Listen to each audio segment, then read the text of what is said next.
Good morning. Welcome to our mid-spring session of Waterloo Gardens. Today we are visiting Lisa Hirchert, who has invited us to tour her yard. Lisa, we were just talking about your pond here. We've had it in place probably 10 or 15 years now, and the big mistake we made was planting it under this maple, which not only is it a huge maple, but it also has red leaves. So it's very shaded, and as a result, nothing really blooms. You know, I really wanted a pond so I could have fish and I could have water lilies. It's also been a lot of work. I had a lot of fish in there. They were reproducing. I had koi and goldfish and frogs, and we just decided we're going to take it out this year because wow, this year I think I've lost interest, but it's also it's just a lot of work. A lot of people they add chemicals, and I wouldn't mind doing that, you know, to get rid of all the algae. There's a lot of choking algae. There's no oxygen in the water right now. But you know, every spring we would, you know, muck it out and try to scrub the Waterloo and refresh it, and we just decided we're done. So we're gonna hopefully take it out soon. I told my husband I don't want to trample everything around right in the process. Right. It would have been great to do it earlier, but the weather just wouldn't allow that. So here we are. Here we are. And speaking of everything around the pond, you've got a lot of native plants. Yes. All around this pond with a few ornamentals. I'm noticing, are these anemones here? They are, you know, I don't know what they are, which is probably not the best plant to start with, but I think it's, and I don't really like it. It's kind of invasive. So it's something, I think it's in the columbine family, but it's not a columbine. Because the leaves look exactly like columbine. Yeah, they do. But I haven't been able to, I should look it up. I could look it up really easily and figure out what it is. And you've got fritillaria next to it? Got a lot of fritillaria, which is all, not necessarily woodland, but this is meant to be my woodland garden. And I have, my favorite plant is the Virginia bluebells, which are very short-lived. All these are ephemeral, so most of it will come up and disappear, and I think that's why they're so special, because they are so short-lived and magical.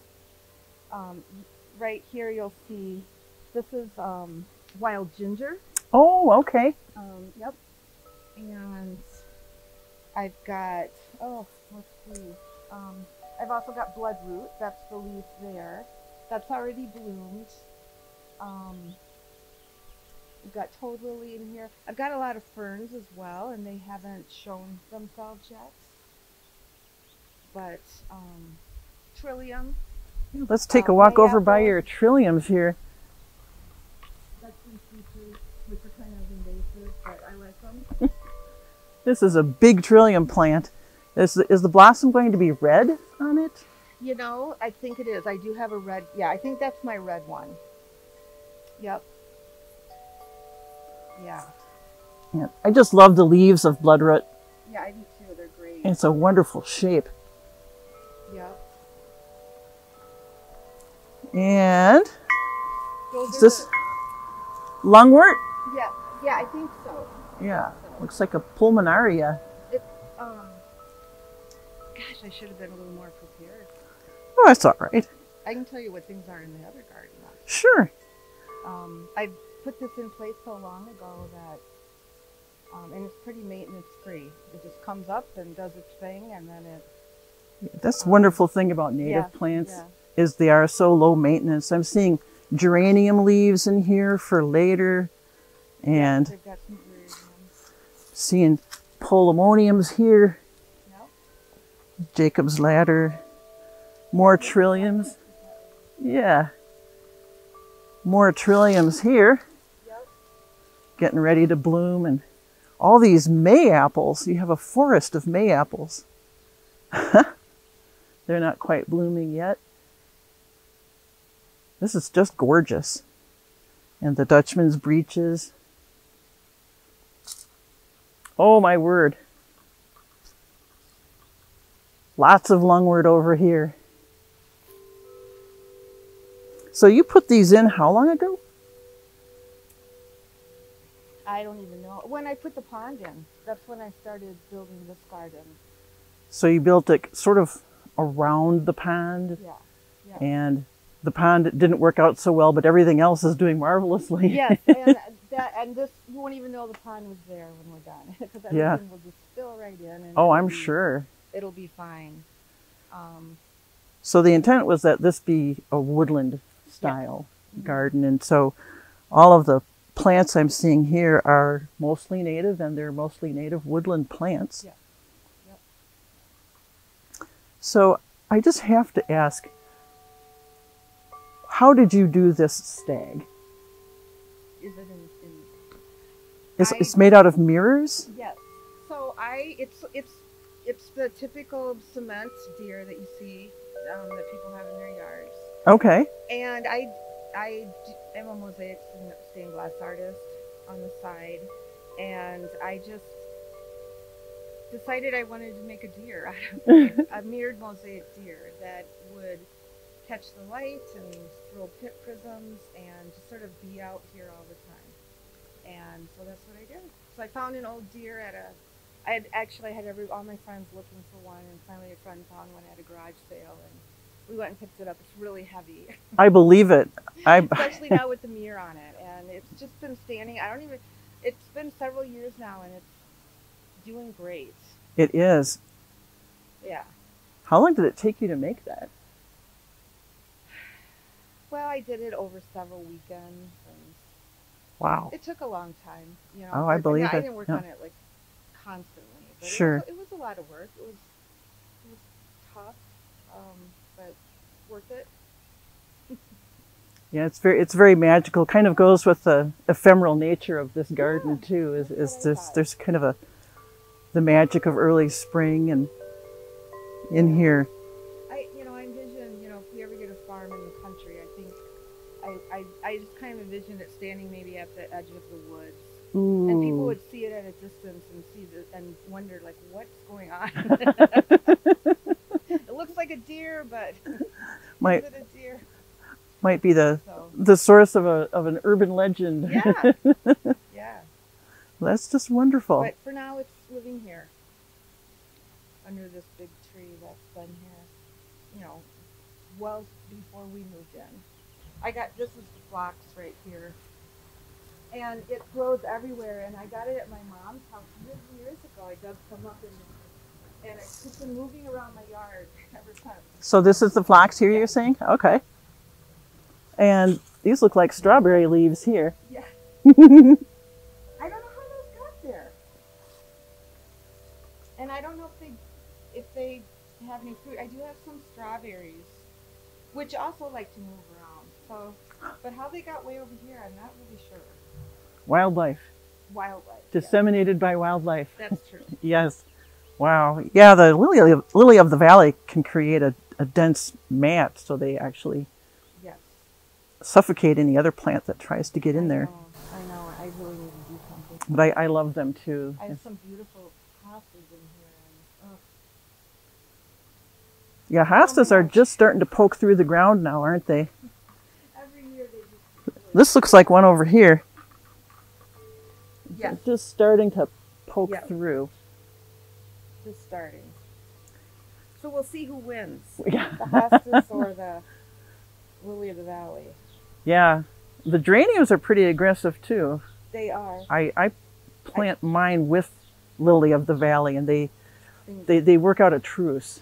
So Monarch Watch Board is a nonprofit that studies the migration of monarchs. And so anybody can do this. Anybody can become a Monarch Waystation. I have been tagging monarchs for years. Every year I get the tags, and I was raising them for a while because I find so many. I grow. You have to, in order to qualify, you just have to grow certain plants. So I do qualify, and I grow a lot of different types of milkweed, and it's a great habitat for them, for the caterpillars and for the butterflies themselves. Mm-hmm.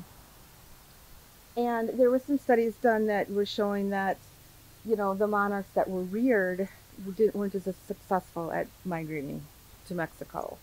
So I stopped doing that as much, and um, did more. We also catch them. We have a butterfly net, and we go out in the afternoon and catch them and tag them there. How do you tag a monarch? Well, it's a little teeny sticker, and you put it on a certain place in their wing, and then you record it in a book and you let them go. And I have my journal from when I started doing it, and I've had 2 monarchs now that have made it to Mexico, because you can go. There's an online database that you submit your data to, and every tag has a number. And down in where they go, Monarch Watch actually pays the locals $5 for every recovered butterfly that they report. Wow. So then they have their database. Right. So then I can go in and check to see if any of my monarchs made it. That's really neat. Yeah. I like it. So it's really fun. And if you're interested, you can go to the www.monarchwatch.org website. Yeah, it's a great. There's a lot of really great resources and learning, and they have a shop. You can buy butterfly nets and habitats and everything. I think you can even buy eggs or larvae. But wow, we have plenty of that around here. So maybe later this summer I can show you how to spot an egg on a milkweed and show you the tagging. We can go out tagging maybe or something. I'd love that. That would be awesome. Yeah, that's fun. So you mentioned to me earlier that you don't go to bare earth in your garden here, and that this was an example. And and you see it when we go around the corner. You're going to see it more. First of all, I mulch with leaves every year, and which helps enrich the soil, and they break down, and they're a good mulch. But even the latest kind of research has shown that tilling the soil and turning things over and taking it down to bare earth is, it doesn't preserve there's this network of microbes under the ground that are just it's a living organism. And if even farmers are doing the no-till method, I don't know if you've heard about that or not, but some farmers they're not tilling their fields, they're just planting right in, and they're leaving what was there last year. So you leave the vegetative matter over the winter. It doesn't always look pretty, and it decomposes, and as everything grows up, it kind of just goes down, and then you don't see it anymore, especially when you put the mulch over it. The other thing that it benefits, because a lot of these stems, and we've just recently broke them off, but we haven't thrown them away. They're still in the garden. A lot of the old stems are hollow.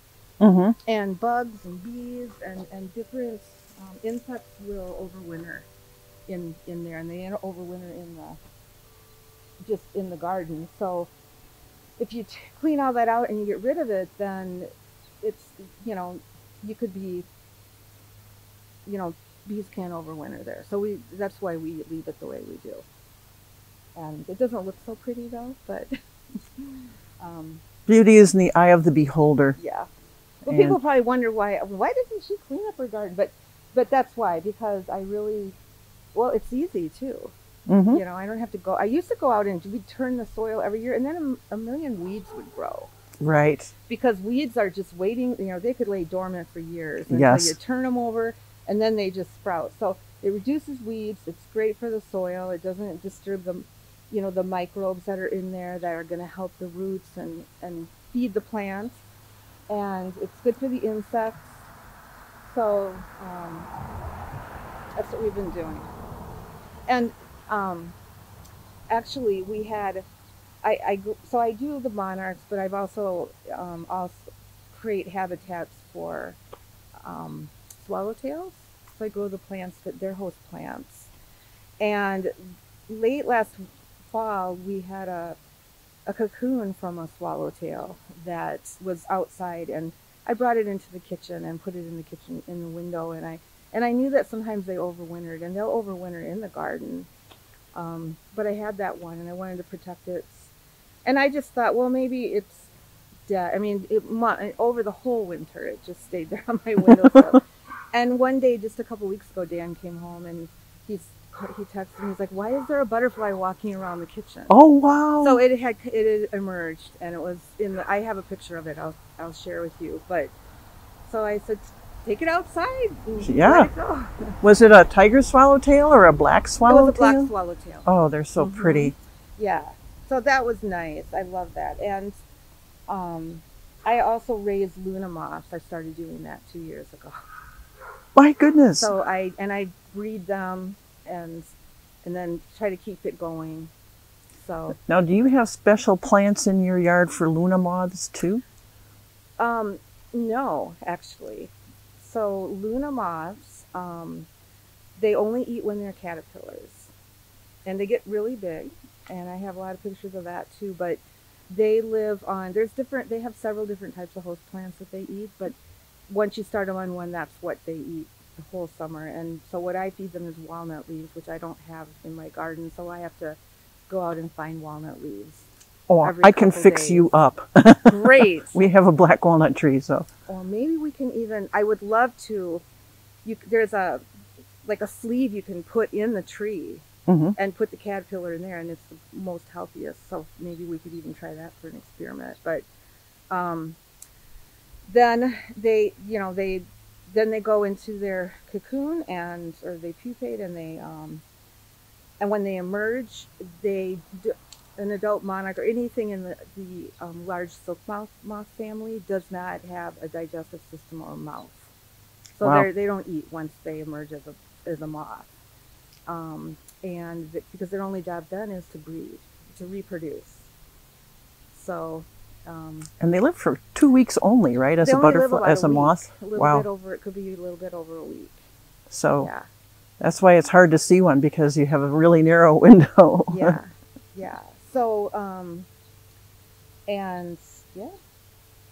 so that's another thing. I actually have some cocoons that did overwinter that I'm kind of waiting to see what happens, and hopefully they'll emerge in June, and then we'll start all over again. Oh, wow. Okay. Yeah. Is this a Japanese maple? This is a Japanese maple. It has the word moon in it. It's like a moon. I can't remember the name. It's been there a long time. I don't know if it's very happy. I'm thinking about doing air layering, and I'm also into bonsai, as you'll see when we get back there. So I'm thinking about making it into bonsai and air layering it, because it's just, I don't think it's very happy there. Every year some more branches die. Yeah. It's a nice tree, and it does like shade, so it's a good place for it. But for some reason, I think there's a lot around it, so it's just. But it's alive, so I'm happy it's there.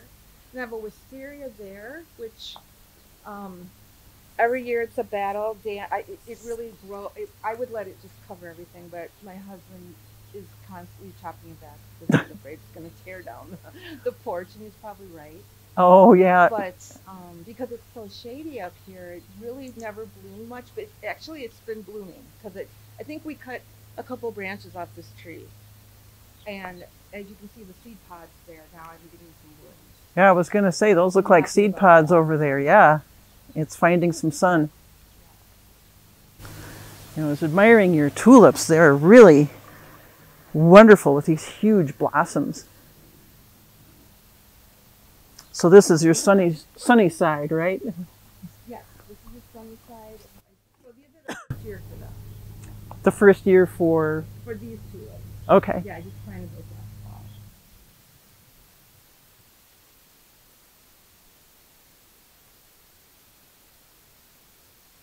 Waiting to see what's coming up. I kind of like to have a little bit of a cottage garden, so I grow a lot of the old-fashioned varieties, and I've got a lot of poppies.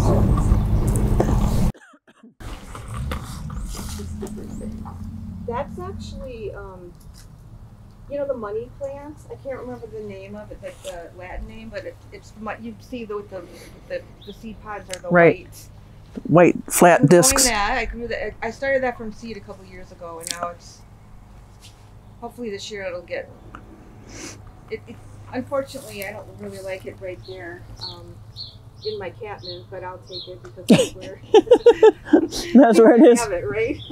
Yeah, I didn't know what a money plant's blossoms look like, and now I do. Yeah. Yeah. And which? That is an annual that came back, and I think it's Cosmos. It looks like Cosmos. Right? But look at it. There's a bunch of it. So Yeah. I wish I would have thrown more seeds around, and I still can. So it's just every day you come out and there's something new. That's the fun part. That me? It's yes. That's the fun part about having this kind of garden, is that some of it is there's an element of unpredictability to it. Mm-hmm. And every year something else might come back. You must have a very rich seed bank here. I probably do, because I do let everything just go to seed, or at least partly. I like to have a cutting garden, and that's partly why I grow so many, like a lot of cosmos and a lot of things I can cut. And I have a bunch of dahlias that I grew back there last year, but the shade is too much for me. I'm going to move them over here this year. Yeah. I hope they do better. And zinnias and different things. That's the type of a fritillaria. Really? Okay. Yeah, isn't it fun? It is fun. It's a little tall for right there, so I probably could have put it in a better place. Another thing I have a lot of is allium. Mm-hmm. What these are. They sort of just spread everywhere. So I like your brick walkway and herringbone pattern. Do you mind if I walk on it? not at all. No. Yeah, And this is a wonderful plant that's here. great. It's in the salvia family, and I'm growing some from seed. It's I love it. It's a biennial, and Okay. it's got a beautiful. It gets really huge, and it gets big white flowers. But I don't really care for the flowers are beautiful, but it's not why I'm growing it. I'm growing it because I love the plant. The leaves, the foliage is fabulous all by itself. Great. If I walk through here, kind of tiptoeing through the tulips. You know, when I need to go, I have a lot of dandelions to eradicate. It is a fantastic spring for dandelions this year. It's some years are better than others for dandelions, but this year looks like it's going to keep me busy. Oh, rose bush. So you have a rose bush in here, right here. Yeah. So, unfortunately, the Japanese beetles Ah. love roses. Mm-hmm. So that's one of their favorite plants, at least in my yard. So I really have to keep an eye on them. And the way we deal with Japanese beetles is we have a jar of soapy water that we just walk in with hands, pick them, and throw them. And that works for us. Yeah. Oh, here's another. And that's another one that I need to prune those. But they're supposed to get nice and big and full, but they're still really early. It's still kind of young. Mm-hmm. So, and then I have another one back there too. So when do you prune your roses? In the spring, you want to prune them back, and also mainly get rid of the dead branches and different things. So you're going to do that soon? Yep. So right about now. Yeah. It's May 4th today, so. Yes, right early about now. May. Now that I'm out here and can get things done. So this here is a really ferny plant. That is dill. And back there you'll see a purple ferny plant, fennel, and that's one of the plants that the swallowtails love. So for all I know, there's a swallowtail cocoon laying somewhere in all this Oh my. rubbish. There probably is. And What does a swallowtail cocoon look like? It looks different than a monarch cocoon, I can tell you that. Well, it's hard to describe, but I can show you a picture. They have a little, the way they hang, they put themselves on a branch, and then they have like a little webbed, or I guess a silk string that they just tie to themselves and to this. Huh, okay. You've probably seen them. But yeah, they're really great. Are these new tulips for this year too? Actually, no, those are old. So they're one of the few that come back every year. So I must have planted the right ones. They're just glorious. Yeah, I really like them. Big splash of color. And your fennel is on this side. I suppose we can go through the archway now, huh? Yeah, yeah. And see the back.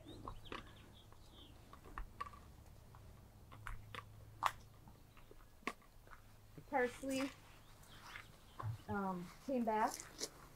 Have a lot of that growing, and that's another swallowtail food. I did not know that. Yeah. And is it a reseeding annual or is it a perennial? It's kind of a perennial because it really comes back. Mm-hmm. I got to plant myself some parsley this year. Yes. Yes. Wow. And so you got your sage is coming back nicely. Yeah. And a mushroom. Yeah, and my fountain. Would have been great to have that up, but it looks great as a mushroom too, though. Yeah. And these are those. So what I do, I got to get new ones, but they're just willow. They're willows. Okay. And I just cut willow, like really young willows, strip the leaves, and then I use them for plant supports. So I put them around my peonies, and this plant right here is a comfrey. I wanted to tell you about that right here. Oh, yes. I'm going to grow more of that because it's a natural fertilizer.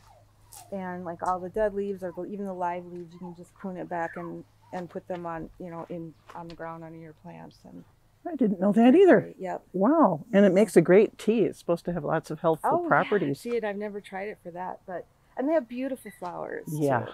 And the bees love them. So there's just nothing to not like. Oh, sorry, my dog. I have never seen a flower like this. Could you tell me what that is? I think that's in the Fritillaria family too. That's quite a And family. It's a bulb. It's a bulb. Wow. Yep, that you plant in the fall, and it comes up. And I always wanted to grow them. I tried to grow them in the front yard, but I think it was too shady. But that one looks like it's doing fine. I think it's really unique, unusual, and fun. Dr. Seuss. Sure. Now these blossoms, do they open further? They're gonna open. They're facing down, and they're kind of like a lily. Okay. Yeah. So yeah, they're really a fun plant. You'll have to come over and see it when it's. I will have to come over and see it. I want to see it with the full top knot effect here. Yes. And these lovely they look like maypoles. Yeah, remind me of. I know. So again, a big challenge I have is the space in my yard, and I have to grow tomatoes. That's just part of my DNA. So I learned about this trellis method that they actually use in greenhouses to grow tomatoes. And my method of doing it, instead of in a row, because I don't really have a space for a row of long strings, but you grow indeterminate tomatoes, and you have these. They don't look so great right now, but so 4 can fit around this one pole. And the indeterminate, what you do is you prune off the suckers. Okay. So you just keep one vine going, and you keep wrapping it around this, and it will grow all the way to the top and more and more. And so, indeterminate means does not stop growing until the killing frost. Exactly. They just keep going and going and going. Whereas determinate, people like those because they're bushier and they stay shorter. I like the indeterminate because I can grow them literally as a vine. They are a vine.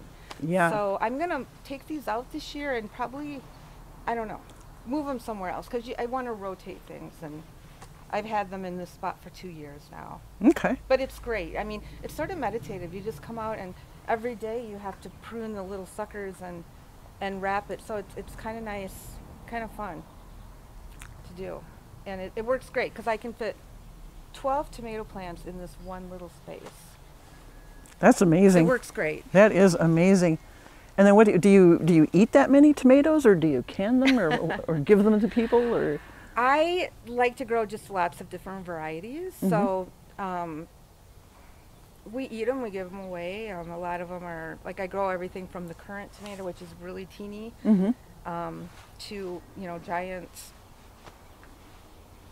and I grow all heirloom varieties. So I usually have, lots of different sizes. And I don't have a huge abundance of tomatoes. So it isn't a problem. It's not a problem. Okay. We'll figure that out. What plants do you have growing in your lattice here? Like a trellis? So actually, these are just willows that I put in here because I was growing, again, saving space. I've grown cucumbers in here. One year I tried, mini melons. I had little mini watermelons that were this big, and and I thought they'd be a good place to grow them. I Sure. grow beans up, so it's just something else for the plant to grab onto. Okay. But now they're rooting, it looks like. Yeah, so I was going to Which say is this. what willow will do. See some leaves over there. Or actually, this is my bittersweet, so they're not rooting. Okay. But they would. I mean, they do all the time. The but wills. they're not really in the ground, so they're not gonna. But All right. I've had that happen before. So I see rock gardens, and that must be here's lots of sedum you have here. Yep, this has been. I put a lot of time and effort into this little garden, and I don't like it. So I think what I'm gonna do is I bought a pond liner, and I'm gonna have a little pond right here. Okay. And that's what I want to do. And I'll move those out because I'm not happy with how they're performing. I think it's too shady. And then I'll have something different. So that's the great thing about gardening. It's just trial and error. And that to me is something I've been working on, since my daughter graduated high school. And I'm never happy with it. So Completely change it up. change. Yep. I think a pond would be great here. I think a little pond would be fun. We get a little bit more sun. Wouldn't get all the falling debris from the tree Yes, into that's it. the worst. That's the other thing is that we have to put a net over the pond in the winter and in the fall because it just fills up with leaves if you don't. This is another one of your pieces? Yeah, that's a fountain that I made many years ago. I love the different blues and greens, swirls in it. Started to fall apart a little bit, but it's easy to fix. Yeah. And is this a bonsai tree, or is this going to get planted? It's going to be a bonsai tree. Most of what I have are what they call pre-bonsai. And I can explain that a little bit. But this is a really great, little miniature pine that will make a great bonsai if I can style it correctly and keep it alive. So it's my next on my list of projects. Are these some of your candidates for planting? Yes. So you got yourself a new clematis, huh? Sapphire indigo. Ooh. I saw that the other day at Klein's and I liked it, so I got it. Have you decided where you're going to put it? No, I want my husband to build a trellis, kind of like that one, on this side of the house because it's just a big bare wall. Mm-hmm. On that side of the house, I think would be great because then I would have more places to grow things. Sure, makes sense. So I'm trying to talk him into doing that for me, and I could plant it there. I thought about putting my tomatoes on that trellis. We'll see, but he's got to do it first. Well, that's one of the ways to meet the challenge of having limited space is just go vertical. Exactly. I do that a lot. I grow things vertically a lot. So, yes. So other than that, I could put it on that too, on the arbor. I haven't decided where I'm going to put it. I'm also thinking about putting it up by my wisteria. So Sure. I have to decide where to put it. But you're going to put it somewhere, and I do that too. I see a really great looking plant, and I was like, I'll figure it out. I just must have this plant. Right. I will figure it out. I mean, I thought that it would be good, you know, because it's supposed to be really long blooming. So I thought that would be good, be pretty up there. And they don't mind shade. No, they don't. They don't. Yeah. Okay. Milk jugs. And I remember you saying it at our panel discussion that you don't drink milk at your house, so people give you milk jugs. And this is what you do with them. Yeah. So this I learned about 2 years ago, or a year. I did it last year and I did it this year. So this is called winter sowing, and it is an amazing way to grow a lot of plants from seed very easily. You just have to get your hand on milk jugs. And my neighbor has 2 small children and one on the way, and they go through a lot of milk, so they were bringing over all their milk jugs, like several a week, until we had to say, okay, and we don't need any more. And so you just cut the milk jug in half, and you put your medium in there, and you plant your seeds, and then you leave the top off, and you tape it back together. It doesn't look very nice, but it works wonderful. So it's a mini little greenhouse. The nice thing about it is it doesn't take up a lot. I mean, I've got a lot of plants right in this one. Yes. But all the plants are hardened off. So if I grow them in the greenhouse, I have to give them a hardening off period where I'm moving them in and out and getting them used to being outside. But with this method, they don't need that. So that's another bonus. So I bring them up close? So I've got a lot of things. I grow a lot of, and things that need the stratification, which is the cold period. Like a lot of native wildflowers or just perennials they really benefit from having a stratification. So that's another reason why this is great, because you can do this in the winter. Then they get their cold period naturally, and then as soon as it's warm enough, then they'll start sprouting. I'm just going to read off some of the labels here. Alpine forget-me-not, delphinium, blackberry lily. zinnia. Oh, blackberry lily. Okay, got it. And you got catmint.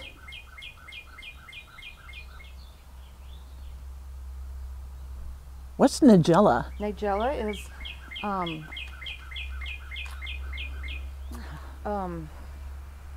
what's the common name for that? I'm drawing a blank. Is it a flower or an herb? It's a flower. It's a beautiful flower. Love in a mist. Oh, okay. That's nigella. That's nigella. Yes, okay. I love nigella. So I try to grow a lot of it. But I've got annuals and I've got perennials in here, and some vegetables too. Spinach, lettuce. I have, actually this is a bunch of lettuce I grew that is ready to go. So so what's next when the seeds sprout, and then they get to whatever the right height is for that particular plant to get transplanted, and because these are cut in half and taped together, you just untape it, take the lid off, and then how do you get it out of the jug? Very carefully. Very carefully. Okay. That's kind of what I thought the answer would be. Yep. I'll try to loosen up the soil and then try to ease it out and maybe pull it out really gently. You know, reach down as far as I can, because they're usually, I try not to make them as crowded as I did that lettuce, but sometimes they can be too crowded. And you have to be really careful. But yeah. Yep, that's what I do then. So where will your lettuce go? Well, you know, that's interesting. I was going to ask you if you wanted some lettuce, because I have too much. I have too much.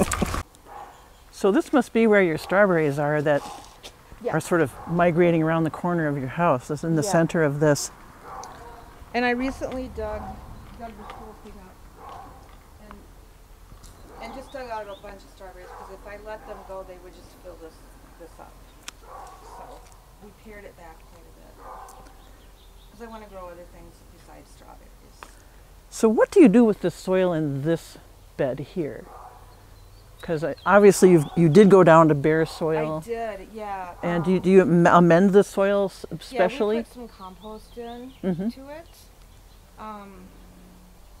And, you know, wherever I plant something, I am going to have to dig a little bit, obviously.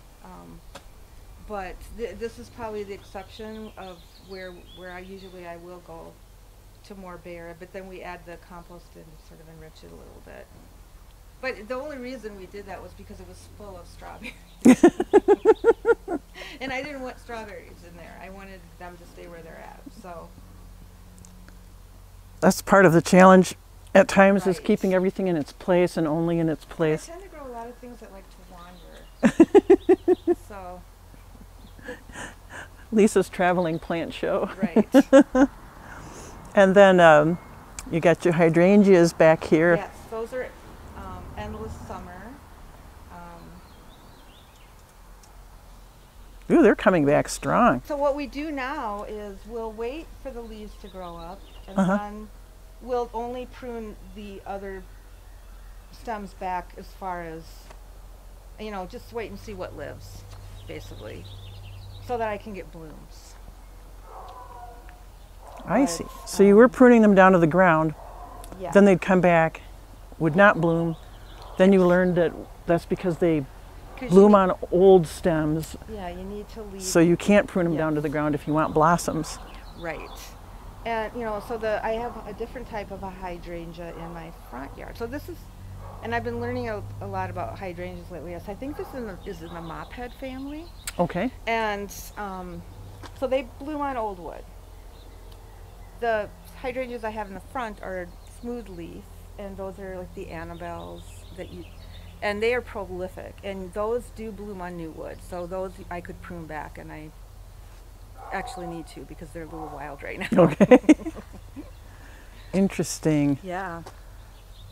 You know, things I found, you know, you got to know how to prune it. You got to know what it wants, and everything's different. So if you prune it the wrong way, then... Because I've noticed with these, it looks like some of the stems have been cut, and some have not. Yeah, that's as far down as we went last year. Okay. So the new ones, the tall ones you're seeing there are all stems from, well, the year prior. You know, so the ones that are the shortest are the ones that were from the year before. Okay. And so these tall ones are the ones that will have blossoms on them, right? Yeah. Or the new growth will Okay. actually have blossoms. So I don't understand it, but all I know is that I got more blooms. So. Yeah, it worked. That's the main thing. So, and maybe they did bloom on. Maybe it was those stems that it bloomed on. So yeah. Were all of these bricks here when you bought your house? No. We had a neighbor who was getting rid of a big pile of bricks, so I grabbed a bunch, and I use them over there for my little path. I used them in different places, but yeah, then I just use them in.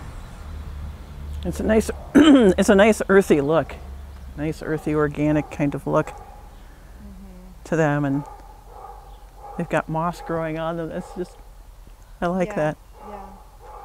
Raspberries. So they're early bearing, so right around maybe, and those another thing that are, as you can see, they're just migrating. They're growing everywhere. They grow in the middle of the yard. They grow right there in front of the garage door.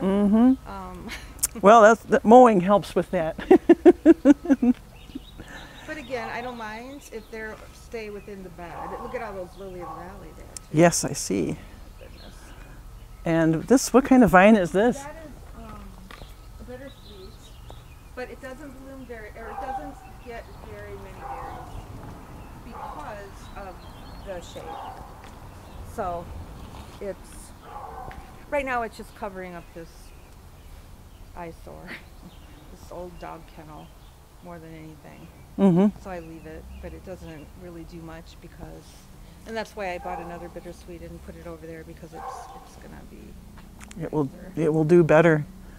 Yeah, it's the irony, isn't it, that the sunniest part of your property is where your car is parked. I know. That's got to be frustrating. Yeah, I can't plant anything right there. Yep. There's no rock garden is going to work.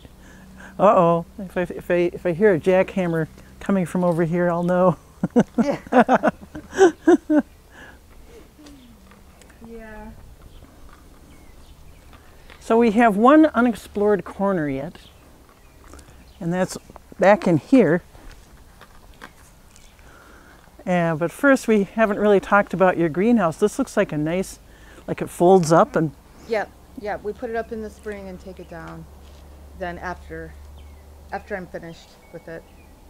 And I used to grow all my seedlings in there before I discovered the winter sowing method. I do have some flats of seedlings still, and that's where I keep all my bonsais. So they're not ready to come out. They haven't been ready because of the weather. Right. It's only today has not been windy. Yeah. So does this have a snap together tubular frame, I take it? Yeah. Yeah. I bought it at Farmer's Feed a couple years ago. And it works well.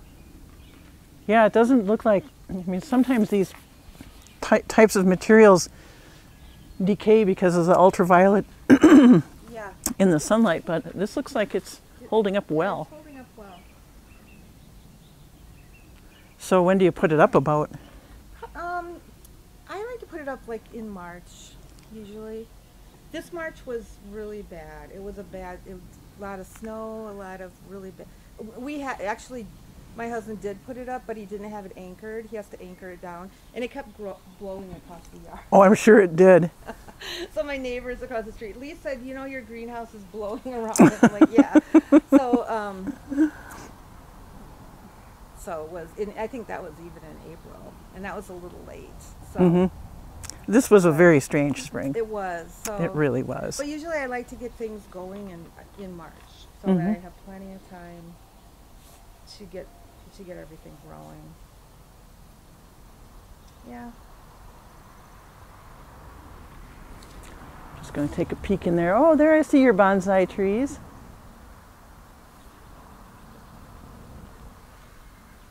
Oh my. Okay. I didn't know there looks like a little willow in there, excuse me. Yeah, there's a willow. Oh, that is so neat. Yeah, so I have all the branches wired because that type of Arctic willow doesn't grow like your traditional bonsai or your traditional willow would. Because the reason that the branches hang down in the willow is because of the weight of the branches.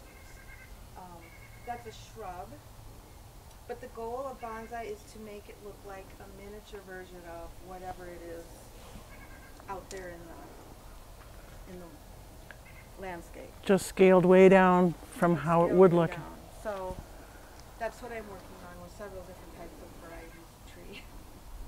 Wow. That's just gorgeous. And it'll be fun. I'm waiting for some of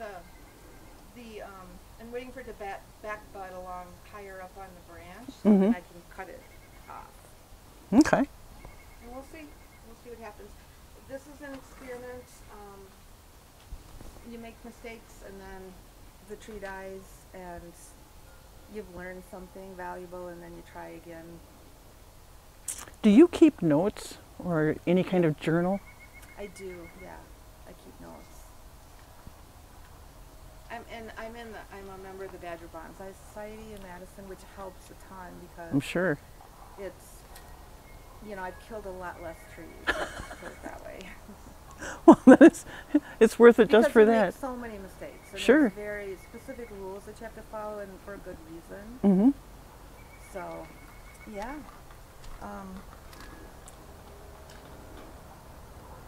But they're all what I would call pre-bonsai. They're not show ready. And so there's, not any tree can be a bonsai. It's really not supposed to be called a bonsai until it's in the right pot and it's styled and it's exactly the way it needs to be. But you can, actually the end goal is that you can take a giant tree with huge leaves and the leaves are miniature scaled to the tree. I have seen some at botanical gardens, and it's truly amazing. Yeah. What is this little beauty here? That is an oak leaf hydrangea. Wow. I didn't know that there were several main types of hydrangea. Hydrangeas. That's another one that blooms on old wood. Mm-hmm. Gorgeous leaves. Yeah, they're really pretty. They look like giant oak leaves. So, yeah. And that's a little bee house that my husband made last year. Yeah, I was going to ask. So they do they actually move in and live there? That's where they'll stay in the winter. Wow. And what they do, they don't live in there in the winter. What they do is they lay their eggs in there. Uh-huh. And then the eggs will come, then the bee will emerge in the spring and come out. So, is that for bumblebees? It's for a type of a bee. Sure. Yeah. I don't, there's many different types.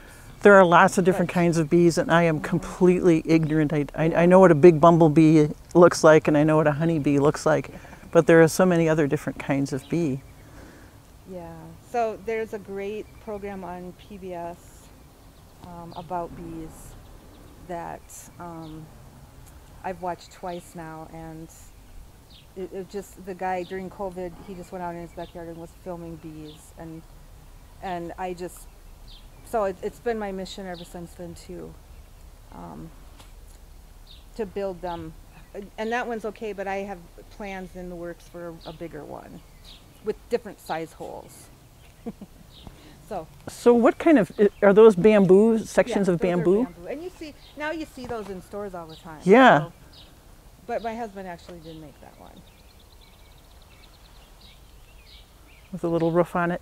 Mm-hmm. Yeah, it was a birdhouse. He just took the wall off. Yeah. So is this a sumac? Yep, that's a sumac. Looks like you've done some pruning on it a little bit. Because it gets pretty big, and so I pruned it back to make room for other things. And in this garden I have Siberian iris, which are those really long, kind of the spiky grass-like leaves. And I've got a lot of other perennials, a lot of phlox that because they're kind of invasive, that type of phlox anyway. Mm-hmm. But they're nice, so I let them go. You have a vine getting started over here. That is actually another, what were we talking about before? Clematis. That's another clematis. So what that's going to do is going to grow up in this thing. It's going to grow up in the sumac and cover the bare areas. So you have a living trellis for your clematis. Exactly. That's really neat. Yeah. And are those daffodils that are Those done are flowering? all daffodils. Okay. All daffodils. Mm-hmm. And is there something that grows on the cone-shaped? There was. I think that just got moved there. So that's a nice thing about Yeah. early spring is a lot of the structures that gardeners use for their plants are exposed, whereas later on they're obscured by the plant. So kind of get a glimpse at the inner workings. And I'll usually just move it around, wherever it can come in handy. Okay, so this looks like it could be a geranium or a blood or a bleeding heart, but it doesn't really look like either one. What is that? We'll find out when it blooms. I think it's I want to say it's a delphinium, but Oh. I'm not sure. Okay.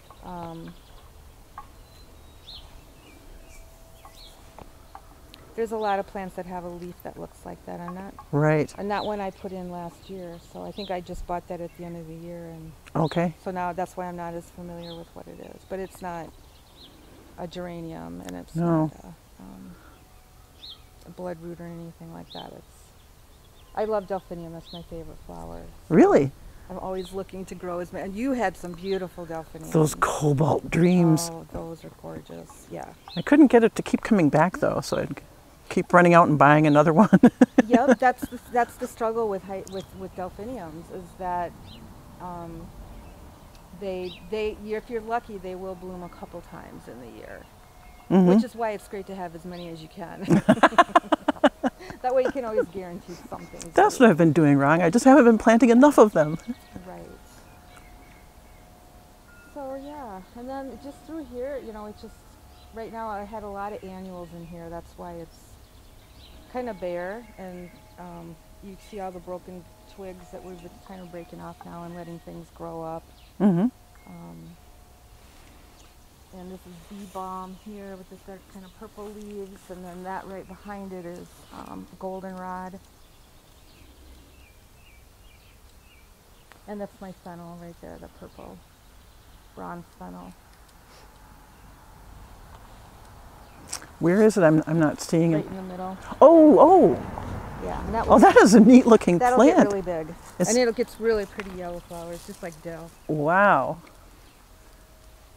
And so that is a healthy color for that plant. Yes. Dill and fennel. And parsley. And parsley. Yeah, that's what the swallowtail's like. Yep. So what plant app do you use? I like Picture This. And that's where you upload a picture of something you want an ID. Yeah. And it's free, isn't I could it? have been doing that when you're asking me what things are. I didn't even think of that. Yeah, it works great. It works really good. One of my sons told me about plant IDing apps, so it's first I heard of it. It's great. And if you have an iPhone, there's a feature on that you can use right in the, I think, the photo app that will identify plants too. That's neat. Wonders of modern technology. Yeah. Still, you know, I like to try to remember as well. I worry about depending too much on these little devices that we all have. True. You're right. There's your runaway mint. I see it now. Yeah. Oh, and I see the buried pot. Okay. Yeah. All right. I think I have 3 of them in there. Wow. Because I like mint. I like growing mint, but you have to keep it under control. It's a very aggressive plant. And it sends out these lateral runners and Yes. And it doesn't work for strawberries because the way they reproduce is they send out the runners on top. So what I'm going to try this year is cutting those off when they come. Because what they'll do is they'll throw it out, and then way over there they can have another plant. And that works great for them. This is going to look completely different in maybe a month and a half or a month. that's why we have episodes. Yes, so you'll have seasonal to come back episodes. and see, because right now it's not anything I would invite a guest over to see necessarily, but you know, if it's educational, then Yeah. Well, this is what spring is about for gardeners, is seeing what survived over the winter, what needs to be encouraged, what needs to be kept in line. Yep. Your redbud tree is doing nice. Yeah, it's this year. I haven't seen it develop seeds like that, so that's interesting. There are a few redbud trees around town, and I have never seen them this festooned with pods. I know, there's a lot of them, isn't there? That's really very decorative. I don't know why that is. It's in exactly the perfect place. So yeah, I love redbud trees. So there it is. I grew that from a bare root, really tiny, years and years ago. You did? Yeah. Good for you. Yeah, from Jung's bare root. So it's probably about 15 years old, maybe? I bet, yeah. Wow. It's been old. It's pretty old. It's a great looking tree. Well, thank you very much for taking us on the tour, for showing me everything and telling me about the whole insect and butterfly aspect to gardening. Yeah. I'm going to follow up on that. I would like to start incorporating that myself. and give our beneficial insects a little more help. Because we can do a lot, even just living in town here. There's a lot that we can do. And it's just a matter of knowing what to do. And yeah, definitely, and it doesn't look costly at all. No, not at all. It's just planting the right things. It's just what you plant, And they're so, worthy and decorative in their own right. So I will definitely be looking into that. I love the annual butterfly plant, that weed that I grow, and I might even have some extra, so maybe I can give you some if I do, because I'm growing it from seed, and it's a really pretty plant, and it's their favorite. So there's butterfly bush and there's butterfly weed, and they're two different plants. Right. The butterfly bush is a nectar plant. The butterfly weed is in the milkweed family. Right. So it's everything in the milkweed family. There's several different types of milkweed. Yeah, I've got the butterfly weed in 3 different colors of flowers, and some milkweed. So I've got an okay start. Yeah. So I just need to refine and learn and go to the Monarch website and Monarch Watch, and plant some parsley. And plant some parsley and plant some dill. Well, dill is such a pretty and plant. I just saw some more over there. So Saw some I more. love dill. Yeah. And I just I use it. So, and I use the parsley too. So, but it's really fun to come out and see the swallowtail caterpillars are really beautiful. They are. I love them. Yeah. And if you annoy when it sticks its little horns out at you. Yeah. They're brilliantly striped. Well, all right. I think that thank you. is it for our spring episode. And thank you all for joining us for a spring episode of Waterloo Gardens. And again, if you or somebody you know really loves gardening and would like to share your love of gardening and what you've learned along the way with the community, please contact us at WLOOCATV@gmail.com. We'd love to have you join us. Thank you.